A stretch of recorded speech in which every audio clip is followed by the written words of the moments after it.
Graça e paz, meus irmãos, boa noite. Eu convido você para que abra a sua Bíblia em Josué capítulo 9. Hoje nós iremos expor dois capítulos de Josué, capítulos 9 e 10, mas a princípio eu te convido para ler dos versos 1 a 5. Josué capítulo 9, no primeiro momento leremos os versos 1 a 5. Diz assim a palavra de Deus: Todos os reis que estavam do lado oeste do Jordão, nas montanhas e nas campinas, em toda a costa do Mar Grande até o Líbano, ficaram sabendo disso. Eram os reis dos heteus, dos amorreus, dos cananeus, dos ferezeus, dos heveus e dos jebuseus. Então eles se ajuntaram de comum acordo para guerrear contra Josué e contra Israel. Mas os moradores de Gibeão, ouvindo o que Josué tinha feito com Jericó e com Ai, usaram de astúcia, foram e se fingiram de embaixadores, levando sacos velhos sobre os seus jumentos e odres de vinho, velhos, rasgados e cheios de remendos, calçando sandálias velhas e remendadas e vestindo roupas velhas. E todo o pão que traziam para comer era seco e bolorento. Meus irmãos, eu preciso que vocês entendam que tipo de sermão eu irei pregar neste momento. Eu quero pregar a vocês como um jovem pregador que ama vocês.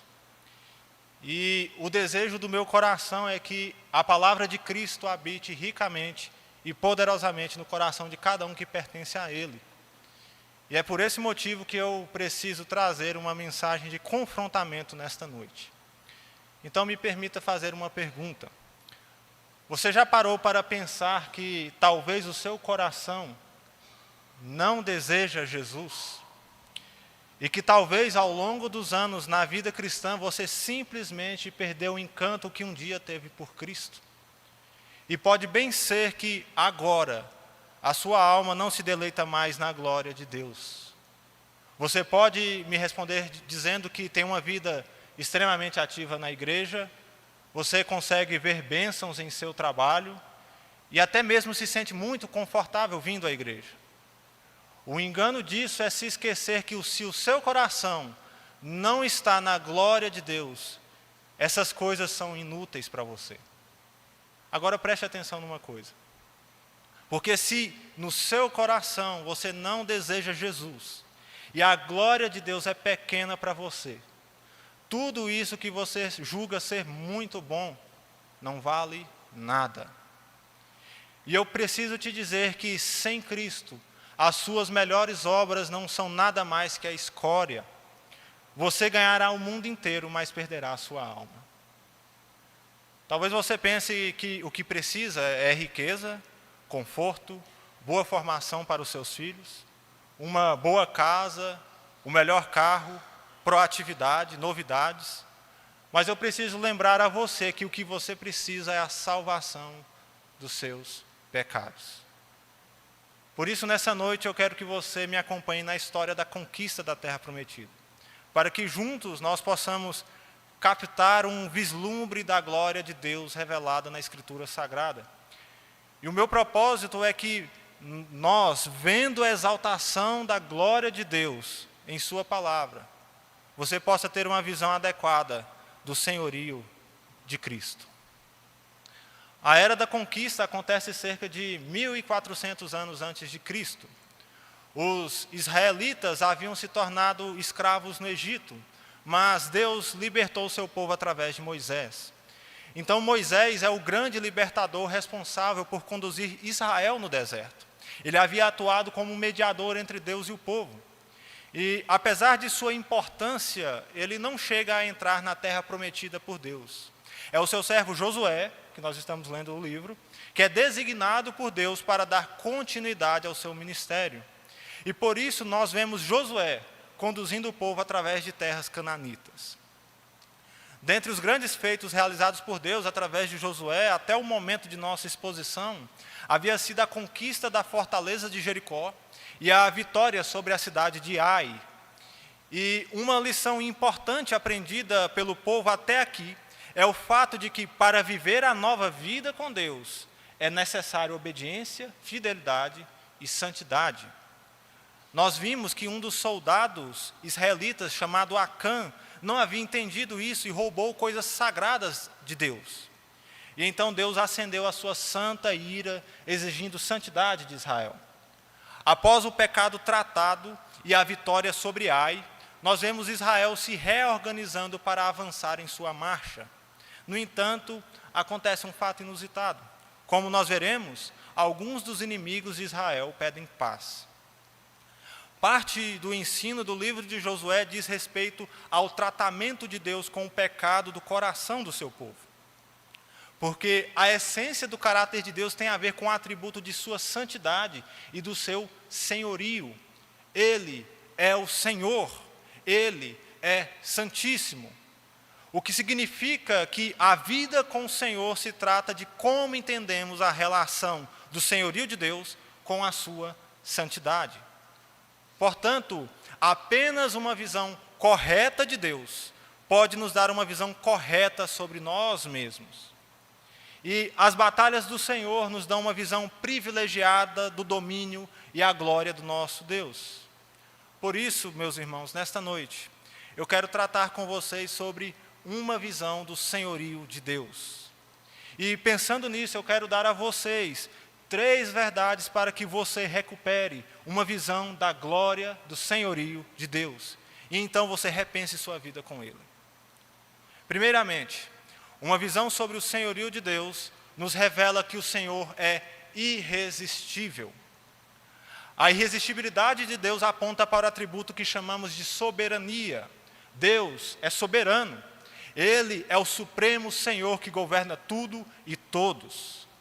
A soberania de Deus se assenta sobre a sua natureza infinita, o que significa que o domínio de Deus não tem rivais. O Salmo 2 diz que os reis da terra se levantam e as autoridades conspiram contra o Senhor, mas com uma vara de ferro ele os quebrará e os despedaçará como um vaso de oleiro. Por isso, o domínio de Deus é irresistível. O capítulo 9 começa com a informação de que a campanha militar de Israel em Canaã é sentida.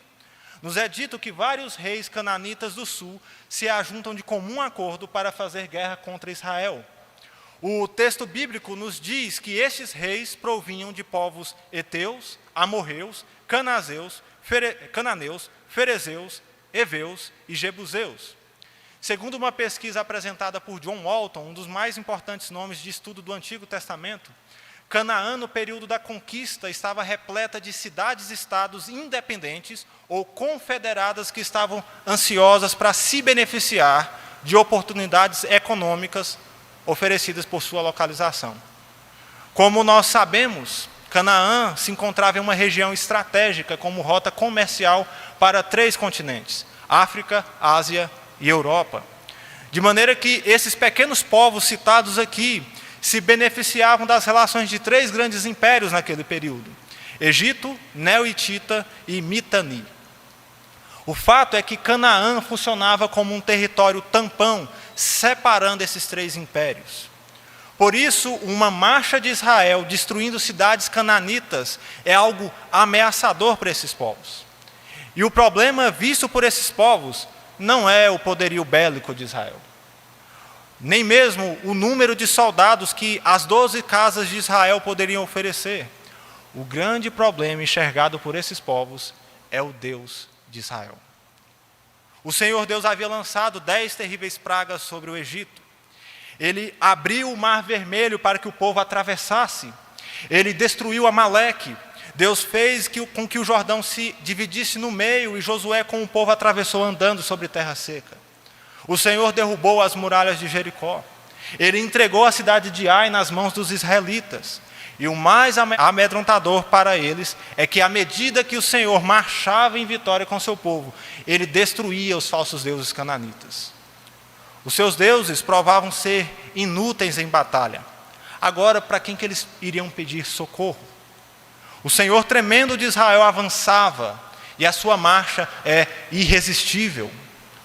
No capítulo 1 de Josué, é registrado como promessa de Deus a Josué as seguintes palavras: Ninguém poderá resistir a você todos os dias da sua vida. E o motivo dessa promessa é a presença pactual de Deus que estaria com Israel. No capítulo 2, quando Raabe recebe os espias em sua casa, ela os diz que Israel causava pavor àqueles povos e eles estavam se derretendo de medo. No capítulo 6, Israel sitia Jericó e após darem a volta na cidade por 6 dias, o Senhor derruba aquela fortaleza. E no versículo 27 do capítulo 6, nos é relatada uma informação muito importante. O texto diz que o Senhor estava com Josué e a fama dele se espalhou por toda a terra. A irresistibilidade de Deus foi provada em batalha e ela era conhecida. Agora, o capítulo 9 nos dá um quadro mais detalhado de como os povos cananitas do sul reagiram ao avanço do Senhor após 2 duros golpes contra Jericó e contra Ai. O capítulo nos apresenta um contraste entre a reação da cidade de Gibeão e a reação de uma coalizão de reinos formadas por cananitas. Essa liga de reis se ajunta para resistir Israel. Enquanto isso, o capítulo 9 nos mostra a rendição de Gibeão. Mais à frente, no capítulo 11, nos é explicado que os cananitas possuíam corações endurecidos para saírem à batalha contra Israel. A Escritura diz que a dureza de coração advém do estado de pecado em que o homem está. Paulo diz aos Romanos, capítulo 8, verso 7, que a inclinação da carne é inimizade contra Deus, pois não está sujeita à lei de Deus e nem mesmo pode estar. Portanto, a dureza de coração dos povos cananeus não é contra Israel, mas contra o próprio Deus, Criador dos céus e da terra. Os gibeonitas, de maneira prudente, entendem que não é possível resistir a esse Deus. A única maneira que eles poderiam sair com vida é se rendendo. No Novo Testamento nos é dito por Cristo que esta é uma atitude de sabedoria para aqueles que se sujeitam ao senhorio. E Cristo ilustra isso explicando uma situação de batalha. No Evangelho segundo Lucas, capítulo 14, verso 31, Jesus diz: qual é o rei que, indo para combater outro rei, não se assenta primeiro para calcular se com 10.000 homens poderá enfrentar os que vêm com 20.000? Caso contrário, estando o outro ainda longe, o que ele faz? Envia-lhe uma embaixada pedindo condições de paz. E isso é feito por Gibeão. O texto diz nos versos 3 e 4 que os moradores de Gibeão, ouvindo o que Josué tinha feito com Jericó e com Ai, usaram de astúcia. Eles foram e se fingiram de embaixadores. Afinal, quem desejaria enfrentar o Senhor em batalha? Em Êxodo capítulo 22, verso 22, o Senhor promete ao seu povo: serei inimigo dos que são inimigos de vocês e adversário dos que são adversários de vocês. Por isso, a batalha pertence ao Senhor. Porém, os gibeonitas não estavam isentos de uma condição de pecado. Eles usam de um processo fraudulento para enganar Israel e ter paz. O texto diz que eles se disfarçam como embaixadores que vêm de uma terra muito distante. No verso 6 do capítulo 9, começa um diálogo entre esses embaixadores e Israel. Os gibeonitas chegam ao acampamento de Israel em Gilgal e eles propõem uma aliança. A reação dos israelitas é tratá-los com cautela, porque eles pressupõem que esses embaixadores podem ser moradores dali de perto. E a pergunta feita por Josué é: como poderemos fazer uma aliança com vocês? De onde vocês vêm? Essa preocupação de Josué é justificada por uma ordenança de Deus. Em Deuteronômio capítulo 20, o Senhor dá a Israel algumas instruções minuciosas sobre a guerra. E a instrução era de que Israel seria usada como instrumento de Deus para expulsar através da guerra os povos cananitas da terra que foi prometida a Abraão. O que significa que uma aliança com esses povos não é uma coisa aceitável. No verso 24 de Josué 9, nós vemos que os gibeonitas sabem disso, porque eles explicam que enganam Israel, pois souberam que o Senhor Deus havia ordenado ao seu servo Moisés que lhe desse toda a terra e destruísse todos os seus moradores. E apesar disso, os gibeonitas buscam de maneira enganosa estabelecer uma aliança com Israel. No verso 8, eles respondem a Israel que poderiam fazer uma aliança com eles, porque eles são seus servos. Um estudioso chamado Roland Harrison explica que no século XIV, no tempo da conquista, tratados internacionais eram amplamente usados pelos povos do antigo Oriente Próximo. Esses tratados eram contratos feitos entre um reino poderoso e um povo mais fraco. Nós chamamos isso de relação de suzerania e vassalagem. O vassalo era servo do suzerano e ele prestava obediência ao suzerano. E, ao que parece, Gibeão propõe a Israel esse tipo de sujeição. Mas isso não era tão importante para Israel. As leis a respeito da guerra proviam uma saída para povos que desejassem paz. Mas o que motiva Israel a formar aliança, pelo que é indicado no texto, trata-se da confissão que é feita pelos gibeonitas. No verso 9, os embaixadores dizem que eles vieram de muito longe por causa do nome do Senhor. E o nome que está aqui não é um nome qualquer. O título utilizado por esses embaixadores para Senhor é a forma hebraica Adonai, ou Hashem, que significa o nome, como os judeus leem. O tetragrama hebraico Hashem indica o nome pactual de Deus revelado ao seu povo. Basicamente, conhecer o nome de Deus, Hashem, no Antigo Testamento estava ligado a conhecer o único santo e glorioso Deus. Eles sabiam que o Senhor Deus era poderoso em batalha. Ao mencionar as vitórias sobre os reis Seom e Og, os gibeonitas se remeteram aos grandes feitos realizados por Deus no deserto.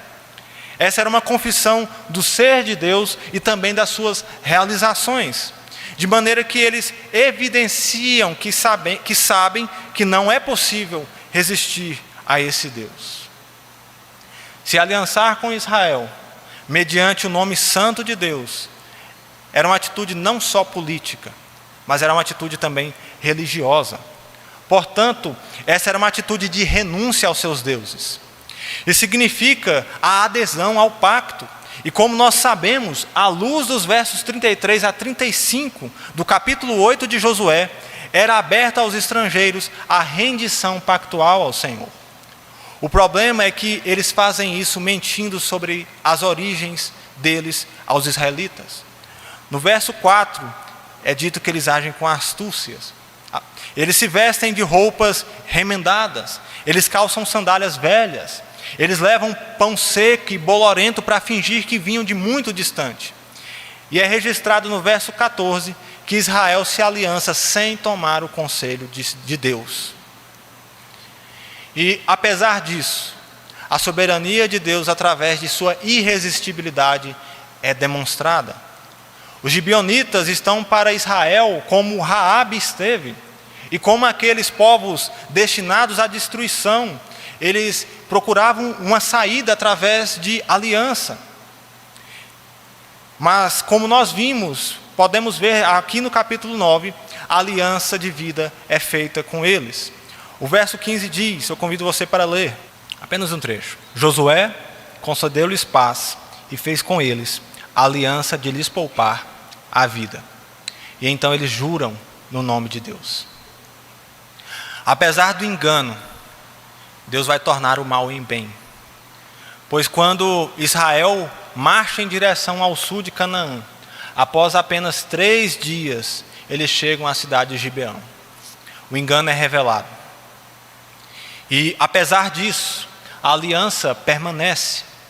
No verso 26 é dito a nós que Josué livra os gibeonitas da revolta do povo, por terem sido enganados. E os torna servos do altar de Deus para serem rachadores de lenha para a congregação do Senhor. O curioso, meus irmãos, é que os gibeonitas se parecem muito conosco. Eles eram enganadores. Eles eram inimigos de Deus. Eles estavam destinados à condenação. Mas o Senhor é irresistível. O que Deus faz conosco ao nos salvar se chama graça irresistível. Porque nós resistimos Deus. Quando Deus age no coração do pecador para salvá-lo, Ele age irresistivelmente. O que não significa, entretanto, que não haja resistência alguma. Porque o pecador sem Cristo resiste a Deus. Só que Deus tem o poder de sobrepujar toda a resistência do coração pecador. A graça irresistível é a obra soberana de Deus de sobrepujar toda a rebelião do nosso coração e de nos levar à fé em Jesus Cristo para que nós possamos ser salvos. Agora escute, o grande problema para a jornada cristã é o endurecimento de coração dos crentes. Nós começamos a buscar tanta satisfação nos ídolos do nosso coração que nós nos esquecemos de Deus. Então responda com sinceridade: você ama a Deus? Você deseja a Deus? Veja, não é uma questão conceitual que você sabe e responde friamente. Eu quero saber se o seu coração arde por Deus. O Senhor é o deleite da sua alma. Ele é aquele que, quando você chega cansado do seu trabalho, você busca nele o seu prazer. Seja honesto com você mesmo. O fato é que muitos de nós não desejamos mais Deus. Talvez você abandonou o seu primeiro amor e Cristo não tem mais valor para você. Se esse é o estado que você está, se o seu coração está tão seco e você não deseja mais o Senhor Jesus, arrependa-se dos seus pecados. A partir de hoje, faça de Cristo a coisa mais preciosa da sua vida, o seu tesouro, porque as demais coisas têm valor de refúgio. Busque a Cristo, deseje Cristo, até que Cristo seja o amado da sua alma. Em segundo lugar, uma visão sobre o senhorio de Deus nos revela que o Senhor é poderoso. O capítulo 10 nos mostra qual é o resultado da aliança entre Israel e Gibeão. E aqui eu estou entrando no próximo capítulo. O texto registra um conluio iniciado pelo rei Adonisedeque de Jerusalém. É importante nos recordarmos que neste período da conquista, os povos cananitas ocupam o local de habitação prometido por Deus a Abraão. Portanto, a Jerusalém que nos é mostrada no texto ainda é posse usurpada por um rei cananita. E nós sabemos que somente anos mais tarde, mais precisamente no reinado de Davi, que Jerusalém é conquistada, e então se torna a cidade de Davi, Sião. O texto bíblico nos apresenta um quadro de extrema resistência dos cananitas a Israel. Leia comigo os primeiros versículos do capítulo 10. Quando Adonisedeque, rei de Jerusalém, ouviu que Josué havia tomado a cidade de Ai e a havia destruído totalmente, fazendo com Ai e com seu rei o mesmo que havia feito com Jericó e com seu rei, e que os moradores de Gibeão tinham feito paz com os israelitas e estavam no meio deles, ficou com muito medo, porque Gibeão era uma cidade grande, tão grande como uma das cidades reais, e ainda maior do que Ai, e todos os seus homens eram valentes. Por isso, Adonisedeque, rei de Jerusalém, enviou mensageiros a Roão, rei de Hebrom, e a Pirã, rei de Jarmute, e a Jafia, rei de Laquis, e a Debir, rei de Eglon, dizendo: venham até aqui e me ajudem, vamos atacar Gibeão, porque fez paz com Josué e com os filhos de Israel. Então se ajuntaram 5 reis dos amorreus, o rei de Jerusalém, o rei de Hebrom, o rei de Jarmute, o rei de Laquis e o rei de Eclon. Eles e todas as suas tropas vieram e acamparam junto a Gibeão e atacaram a cidade. Adonisedeque é informado de que Josué conquistara Jericó e Ai de maneira massacrante. E o pior de tudo chegou aos seus ouvidos. A grande Gibeão havia se rendido e se aliançado com Israel. Isso soa como que uma traição para ele. E o texto diz que Adonisedeque fica com muito medo, porque Gibeão era uma grande fortaleza. Era maior que Ai, e o texto diz que seus homens eram guerreiros valentes. Exatamente essa Gibeão não havia resistido ao avanço poderoso do Senhor. Por isso, a iniciativa de Adonisedeque é uma tentativa de destruir um poderoso aliado feito por Israel. Ele convoca por meio de uma mensagem 4 reis do sul de Canaã. O texto registra que são eles: Roão, rei de Hebrom, Pirã, rei de Jarmute, Jafia, rei de Laquis, e Debir, rei de Eglon. Juntamente com Adonisedeque de Jerusalém, eles formam uma liga de 5 exércitos que irão sitiar Gibeão. E aqui nós vemos a potência do Senhor revelada, exatamente por 2 motivos. O primeiro deles é que atacar Gibeão é uma invasão à soberania do Senhor. Isso porque, mediante uma aliança juramentada em o nome, Gibeão se tornou o domínio do Senhor. Essa liga de reis não estava atacando mais um povo cananita qualquer. O tratado feito pelo rei que domina se compromete a proteger o seu súdito, Gibeão.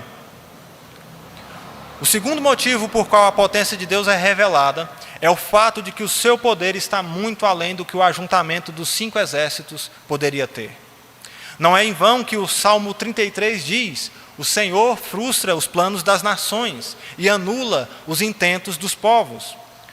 Por isso, como que o Senhor revela o seu poder? Uma das formas é através da instrumentalidade dos seus servos, porque seu poderoso governo está acima dos homens. Gibeão, ao ser sitiado, envia mensageiros a Israel suplicando ajuda. E no verso 7 é dito que Josué, com todo o exército com ele, parte de Gilgal. Até aqui o fluxo da história segue através do direcionamento soberano de Deus. Mas no verso 8 acontece uma mudança de rumos. Uma reviravolta acontece. O Senhor fala diretamente com Josué. E a palavra do Senhor é que ele havia entregado os 5 exércitos em suas mãos. Nenhum deles poderia resisti-lo, porque é o Senhor quem vai à batalha. Então a Escritura nos mostra que Josué ataca repentinamente o acampamento dos 5 exércitos de reis durante a noite. E o texto diz que o Senhor fez com que eles entrassem em pânico. O Senhor frustrou os planos das nações. Ele anulou os intentos dos povos, porque ele possui poder. Ele possui ilimitado poder. Mas o Senhor não revela a sua potência apenas em governar os homens. Ele é poderoso porque ele controla todo o cosmos. A criação revela o senhorio de Deus. A igreja cristã tem confessado ao longo de sua história que o Senhor Deus criou todas as coisas ex nihilo, o que significa que ele criou tudo a partir do nada. No credo apostólico nós confessamos junto com os nossos pais: creio em Deus Pai Todo-Poderoso, Criador dos céus e da terra. Portanto, visto que Deus criou todas as coisas, Ele tem o direito de fazer o que quiser com aquilo que é seu. A criação mostra o seu controle, porque Ele estabelece e governa o mundo. Deus criou, e portanto Ele possui e governa absolutamente tudo. O terror trazido por Deus aos 5 exércitos, juntamente com a investida do exército liderado por Josué, resulta em uma derrota para os cananitas. Entretanto, o texto nos mostra que os soldados dispersos fogem pelo caminho de Bet-Horon até Azeca e Maquedá, 2 cidades. E aqui o Senhor revela o seu domínio sobre o cosmo através de 2 sinais cataclísmicos. O primeiro deles, o texto diz que o Senhor fez cair do céu sobre eles grandes pedras até Azeca e morreram. Veja, não foi um evento acidental. O Senhor agiu sobre a criação, de maneira que o texto menciona que mais foram os que morreram pela chuva de pedras do que os que foram mortos à espada por Israel. O segundo sinal cataclísmico é um daqueles que tem gerado mais discussão a respeito de Josué. Nos versos 12 e 13, eu convido você para ler comigo. O texto registra uma oração feita por Josué ao Senhor. O texto diz: Sol, detenha-se em Gibeão, e você, lua, pare no vale de Aijalon. E o sol se deteve, e a lua parou, até que o povo se vingou de seus inimigos. Para interpretarmos corretamente este fenômeno, nós precisamos considerar algumas coisas. Primeiramente, a investida de Josué contra os exércitos do sul acontece no término da noite. O texto bíblico diz que Josué havia marchado à noite e os atacado. Portanto, é de se supor que a lua e o sol, no início do dia, estavam visíveis no céu, o que é muito comum de acontecer. Outra coisa a ser considerada, e esta é a principal, diz respeito ao poder de Deus.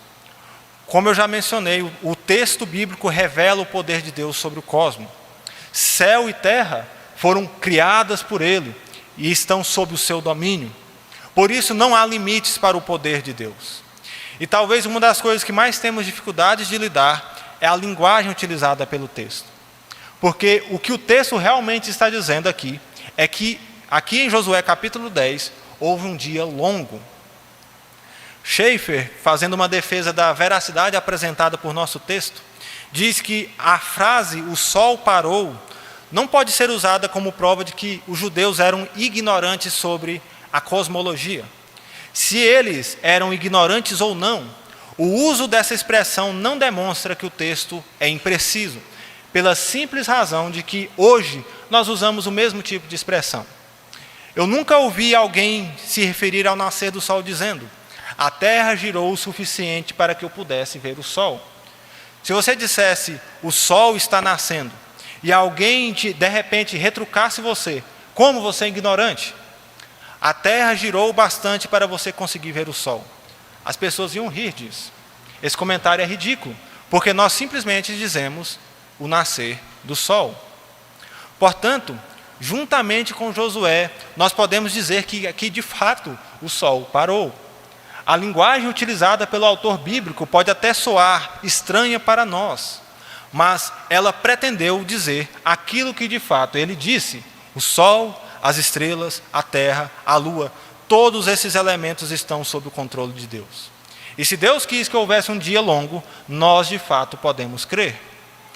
Uma operação a nível astronômico aconteceu, porque o Senhor é potentíssimo, Ele tem todo o poder. E por isso é uma profecia de Isaías que mostra a beleza do domínio de Deus sobre o cosmos. Isaías 40, verso 26 diz: "Levantem os olhos para o alto e vejam. Quem criou estas coisas? Aquele que faz sair o seu exército de estrelas, todas bem contadas, as quais ele chama pelo nome. Por ser ele grande em força e forte em poder, nenhuma só vem a faltar." O texto bíblico não registra essas coisas por acaso. Isso fica mais claro com o que é dito sobre o destino daqueles 5 reis que se aliançaram para fazer guerra ao Senhor. O verso 16 diz que aqueles 5 reis fugiram e se esconderam numa caverna em Maquedá. Porém, eles são achados. E a ordem de Josué aos seus homens é de que eles rolem grandes pedras para a entrada da caverna e prendam eles lá.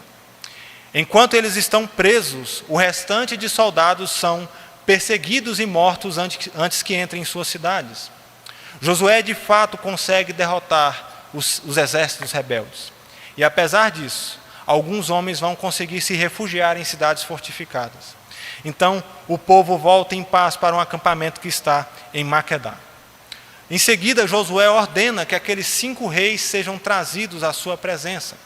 E então os capitães dos exércitos de Israel pisam sobre o pescoço desses reis para executá-los.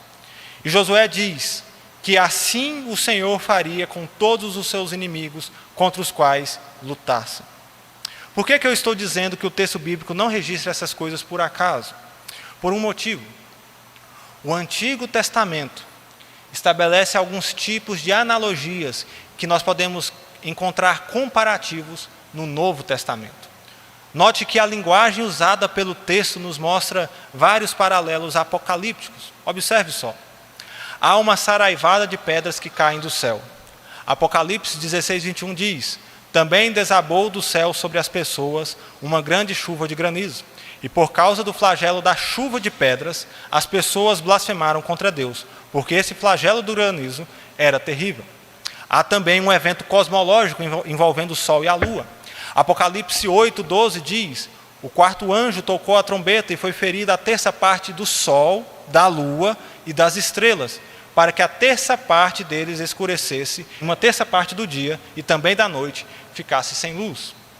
E há também reis rebeldes que se escondem em cavernas. Talvez esse seja o mais evidente. Apocalipse capítulo 6, versos 15 e 16 diz: "Os reis da terra, os grandes, os comandantes, os ricos, os poderosos, e todo escravo e todo livre, se esconderam nas cavernas e nos penhascos dos montes, e disseram aos montes e aos rochedos: caiam sobre nós e nos escondam da face daquele que está sentado no trono da ira e do Cordeiro." E o último paralelo: os capitães de Israel pisam sobre os reis. Apocalipse 19, 15 nos mostra Jesus saindo para vencer a besta, o falso profeta e as nações que o seguiram. Então o texto diz: da sua boca sai uma espada afiada para com ela ferir as nações. Ele mesmo as regerá com cetro de ferro, e ele mesmo é o que pisa o lagar do vinho do furor da ira do Deus Todo-Poderoso. Todos esses simbolismos, meus irmãos, apontam para uma única coisa: apontam para uma pessoa. Paulo, falando aos Efésios, capítulo 1, versos 9 e 10, diz que Deus nos revelou o mistério da sua vontade, segundo o seu propósito, que Ele apresentou em Cristo, de fazer convergir nele, em Cristo, na dispensação da plenitude dos tempos, todas as coisas, tanto as do céu como as da terra. Todas essas coisas apontam para Cristo, meus irmãos. Os evangelhos dizem que Jesus Cristo, após a sua morte e a sua ressurreição, recebeu poder e autoridade sobre todas as coisas. Isso diz respeito à exaltação de Cristo. Uma das verdades escriturísticas sobre a exaltação de Cristo é que Jesus Cristo está sentado à destra de Deus Pai. A implicação disso é que Jesus foi publicamente empossado como Deus e homem, e assim recebeu o governo da igreja, do céu, da terra, e rege sobre aquilo que ele recebeu de poder. João Calvino, nas Institutas, diz algo semelhante sobre isso. Ele diz que Jesus foi instalado no governo dos céus e da terra, e foi formalmente admitido na posse de administração a ele confiada. E ele continuará no governo até o dia em que ele descer em juízo. Jesus Cristo, como potentíssimo Deus, é o Rei de todas as coisas. Jesus governa e protege a sua igreja por seu Espírito. Ele tem os poderes do céu sob o seu comando. Os anjos são seus mensageiros. Jesus exerce toda a autoridade sobre as forças da natureza e sobre os poderes hostis ao reino de Deus. E, portanto, meus irmãos, o poder de Deus aponta para Cristo, que está exaltado e domina sobre todas as coisas. Agora preste atenção. Se você sabe que Jesus é todo-poderoso, você deveria levá-lo mais a sério. Jesus não precisa da sua atenção. Ele não precisa das suas obras. Você precisa de Jesus. E Ele quer o senhorio sobre o seu coração. O que significa que Cristo não aceita outro Senhor sobre a sua vida que não seja Ele. Para a sua conveniência eu poderia dizer: ok, está tudo bem. Cristo compreende o seu distanciamento. Cristo compreende o seu sofrimento. As coisas estão corridas, as coisas estão difíceis. Mas, meus irmãos, eu estaria enganando vocês. Cristo não aceita isso. Ele não irá dividir o seu coração com outros senhores. E não é isso que muitos de nós têm feito. Você diz: eu tenho um compromisso importante para participar, mas você não tem tempo para Cristo. Você diz que precisa trabalhar uma jornada muito dura de serviço, mas esquece de dizer quem é Cristo para a sua casa. Então eu te pergunto: quem é Jesus Cristo para você? Ele é só mais uma das coisas que enchem seu coração, ou Ele é o Senhor da sua vida? Em terceiro lugar, uma visão sobre o senhorio de Deus nos revela que o Senhor é vitorioso. O Senhor vitorioso aponta para o fato de que a rebelião de Satanás e dos homens é vencida. Os inimigos do Senhor lutam uma batalha vã, porque eles não podem vencê-la. O nosso Senhor vitorioso sujeitará todos os seus inimigos e os destruirá. A parte final do nosso texto faz um registro de uma longa campanha militar realizada por Josué após matar os 5 reis da Liga do Sul. Esse texto se torna um diário das batalhas do Senhor. Ele apresenta o registro dos feitos do Senhor a favor de Israel. E se tem uma coisa que nós podemos dizer após a leitura desse trecho, é que o Senhor é implacável em batalha. Há um provérbio que diz: o cavalo é preparado para o dia da batalha, mas a vitória vem do Senhor. Porque o Senhor é vitorioso. Isso significa que os inimigos do Senhor serão todos vencidos. Os rebeldes podem até se levantar, mas as suas tentativas são frustradas, porque eles não podem vencer o Senhor vitorioso. Por isso, o que o texto está mostrando é que o enfoque das batalhas relatadas não são Josué e nem Israel, mas o Senhor. O texto diz no verso 42 que o Senhor, o Deus de Israel, lutava por Israel. Ele é o protagonista da história, porque o seu domínio não é apenas irresistível, o seu domínio não é apenas potentíssimo, o seu domínio é vitorioso. E a narrativa nos mostra um resultado exuberante dos feitos do Senhor. Nós vemos que cada cidade restante dos reinos do sul de Canaã é vencida categoricamente. No mesmo dia que os 5 reis foram mortos, Josué toma a cidade de Maquedá e a derrota. Ele emprega ao rei de Maquedá o mesmo procedimento dado ao rei de Jericó. Ele é morto, pendurado no madeiro e retirado ao final da tarde. Josué parte de Maquedá em direção à cidade de Libna e repete o processo. De Libna ele vai para Laquis e ali ele sitia a cidade e a ataca. Após um dia de batalha, o texto nos diz que o Senhor a entrega em suas mãos. E aqui um fato novo é colocado. Horão, rei de Gezer, um aliado de Laquis, resolve ajudar a cidade parceira. Mas Josué vence os seus exércitos sem deixar nenhum escapar vivo. Em seguida, Josué, com o exército do Senhor, parte de Laquis rumo a Eglon. E ali ele repete o mesmo procedimento feito a Laquis. Ele sitia a cidade, ele ataca a cidade e então ele toma a cidade. Partindo de Eglon, Josué chega a Hebrom. Hebrom certamente era uma das cidades poderosas, porque no verso 37 é registrado que Josué toma o seu rei e as suas cidades com a força da espada. Note que Hebrom possui um grupo de cidades confederadas que provavelmente eram vassalas do seu rei. E o texto mostra que o tratamento com Hebrom demarca a cidade como consagrada a Deus, e ela então é condenada. A palavra para condenação, que você pode ver no versículo 37, é a palavra herem. Herem é uma palavra hebraica que significa posse consagrada. O herem é uma designação dada por Deus de que todas as coisas na terra pertencem a Ele. O que significa que em nosso texto, ele estava entrando em juízo contra essas nações ímpias. De maneira que o herem é algo condenado à destruição. Porque Deus transformaria o local de habitação do pecado, dos cananitas, em um local de descanso para o seu povo que é santo. E por fim, a última cidade atacada é Debir. E o texto nos mostra que o mesmo processo feito com Hebrom é realizado com ela. E o texto resume dizendo que, versos 40 e 41, assim Josué conquistou a região toda, incluindo a serra central, o Neguebe, as encostas e as vertentes, e derrotou todos os seus reis. Os derrotou desde Cades-Barneia até Gaza, e toda a região de Gósen, e de lá até Gibeão. Note comigo uma coisa. O texto vai encerrar dizendo que a campanha bélica de Israel teve 3 resultados. Primeiro, uma vasta extensão de terra conquistada. Segundo, os reis que ali governavam são dominados e mortos. E por fim o texto enfatiza que tudo que tinha fôlego de vida foi exterminado. É difícil de aceitarmos o que está acontecendo aqui. A nossa inclinação é dizermos que isso tudo foi uma atrocidade sem sentido. No entanto, há um motivo para o texto registrar essas batalhas.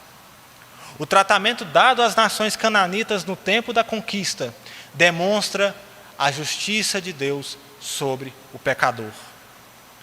O apóstolo, falando aos romanos, apóstolo Paulo, nos diz que a ira de Deus se revela do céu contra toda impiedade e injustiça dos homens. Deus é justo. E o atributo da justiça de Deus diz respeito à sua santidade. Por isso, a justiça de Deus é a perfeição pela qual Ele é contra toda violação da sua santidade. Isso significa que a justiça de Deus se aplica em Ele dar a cada homem o que lhe é devido e lhe tratar de acordo com o que o homem merece. E aí as coisas ficam difíceis para nós. Porque toda a raça humana peca continuamente. Não há nenhuma pessoa que escape disso. Não há um justo sequer. E o salário do pecado, conforme nos diz Paulo, é a morte. de maneira que o que o homem merece da justiça de Deus é a ira de Deus. Talvez você possa dizer: eu sou bom, eu venho à igreja, eu sou cumpridor dos meus deveres, por isso eu mereço coisas boas. Mas, meu irmão, não se engane, você é pecador. E o tratamento que a justiça de Deus tem para mim e para você chama-se inferno. O inferno é o local em que os ímpios encaram a presença de Deus em ira e em justiça. E é isso que nós merecemos por causa dos nossos pecados. Eu te pergunto, o que você fará se Deus tratá-lo conforme você merece? Porque não há méritos em você e em mim que nos possa salvar de um Deus vitorioso em batalha. Quando nós falamos da exaltação de Cristo, nós precisamos nos lembrar de que o executor da ira de Deus será o Cristo exaltado. De acordo com Hebreus capítulo 10, versos 12 e 13, Jesus, tendo oferecido para sempre um único sacrifício pelos pecados, assentou-se à direita de Deus, até que os seus inimigos sejam postos por estrado dos seus pés. Isso acontecerá naquilo que nós chamamos de parousia na teologia cristã. A segunda vinda de Cristo será marcada pela vitória sobre cada um dos seus inimigos. Um a um serão vencidos. Segundo Apocalipse, Jesus Cristo virá como um cavaleiro poderoso na batalha. Apocalipse 19 nos diz que Jesus é o cavaleiro que se chama fiel e verdadeiro e julga e peleja com justiça. Os seus olhos são chama de fogo. Ele está vestido com um manto tinto de sangue e o seu nome se chama o Verbo de Deus. Os exércitos do céu o seguem. Da sua boca sai uma espada afiada para ferir as nações rebeldes. E ele tem no seu manto e em sua coxa a inscrição: Rei dos reis e Senhor dos senhores. Este é o Cristo vitorioso. Este é o Cristo que nós servimos. E isso é para nós como que um vislumbre de como será a sua vitória. O que merecemos é a justiça de Deus sobre o nosso pecado. Mas eu preciso te dizer que se você se render ao chamado do Evangelho para você hoje, Cristo te oferece graça. E é preciso que você responda com fé ao Senhor. Paulo diz que a justiça de Deus se revela no Evangelho de fé em fé, como está escrito: o justo viverá por fé. A justiça de Cristo pela fé é a única coisa que pode salvar você dos tormentos do pecado e do inferno. E Ele te oferece isso de graça. Isso não tem a ver com as suas obras, porque não há mérito em você que te salve da condenação. A única coisa que pode trazer paz a você é a reconciliação com o Senhor vitorioso e a justiça pela fé. Em Romanos capítulo 5, verso 17, o apóstolo Paulo diz: justificados, pois, mediante a fé, temos paz com Deus, por meio de nosso Senhor Jesus Cristo. Portanto, Cristo é a nossa paz, Cristo é a nossa vitória, Cristo tem que ser o nosso deleite, Cristo tem que ser o amado da nossa alma. Deixe-me concluir. Uma visão sobre o senhorio de Deus nos faz entender que o nosso Senhor não é qualquer Senhor. Ele é incomparável. Ele é aquele que é irresistível, tem todo o poder e é vitorioso. E o grande apelo que o senhorio de Deus tem para nós é de que se o nosso coração não está em Cristo, as coisas estão erradas. O nosso coração precisa estar no local correto. E isso começa com a sujeição do nosso coração a Deus. Sujeite-se a Deus. Deixe de viver como um rebelde que acredita que não deve prestar contas a ninguém, porque você prestará contas a alguém, e esse alguém é o Senhor. Um dia cada homem, cada pessoa que já pisou a face da terra, terá de encarar o santo trono do Senhor. Por isso, sujeite o seu coração a Cristo e diga: Cristo é meu e eu sou dele. Não existe essa coisa de Cristo é meu Salvador, mas não é o meu Senhor. Porque vida com Deus implica em obediência e servidão. O Senhor não tolera um coração altivo, mas Ele é misericordioso com corações quebrantados e entregues a Cristo. no nosso coração, precisa estar confiante no Senhor. Quantas vezes o dia mau veio e você se desesperou porque não confiou no Senhor? Ele é o Senhor de todas as coisas. Você precisa confiar mais em Deus, porque isso trará descanso para a sua alma. Naum, capítulo 1, verso 7, diz que o Senhor é bom, é fortaleza no dia da angústia e conhece os que nele se refugiam. Deus é refúgio poderoso. Confie nele. Essa é uma questão de fé. Porque, no fundo, a nossa falta de confiança é a nossa falta de fé em Cristo. E nós precisamos aprender a se colocar sobre os ombros de Cristo e descansar nele. Por fim, a esperança do nosso coração deve ser Deus. A santa palavra de Deus nos mostra que Cristo triunfou sobre as potestades e os principados do mal. Cristo venceu. A sua morte e ressurreição nos dá esperança e convicção de que somos salvos. O problema de nosso coração pecaminoso, irmãos, é que nós enxergamos esperança em um monte de coisa. Mas nós nos recusamos a dizer, Cristo é a minha esperança. Tenha esperança em Cristo. Paulo diz, visto que temos tal esperança, mostramos muita confiança. Há esperança em Jesus. Porque embora esmoreçamos, Ele é vitorioso. Cristo venceu. Portanto, como igreja, nós esperamos aquele dia no qual a razão da nossa esperança será colocada visivelmente diante dos nossos olhos. E a nossa visão sobre o senhorio de Cristo não será mais turva, mas será cristalina como água. E realmente nós teremos deleite no nosso Cristo, o Senhor de todas as coisas. Eu termino dizendo aquilo que o apóstolo Paulo disse aos Romanos. Romanos capítulo 15, verso 13. E o Deus da esperança encha vocês de toda alegria e paz na fé que vocês têm, para que sejam ricos de esperança no poder do Espírito Santo. Oremos ao Senhor.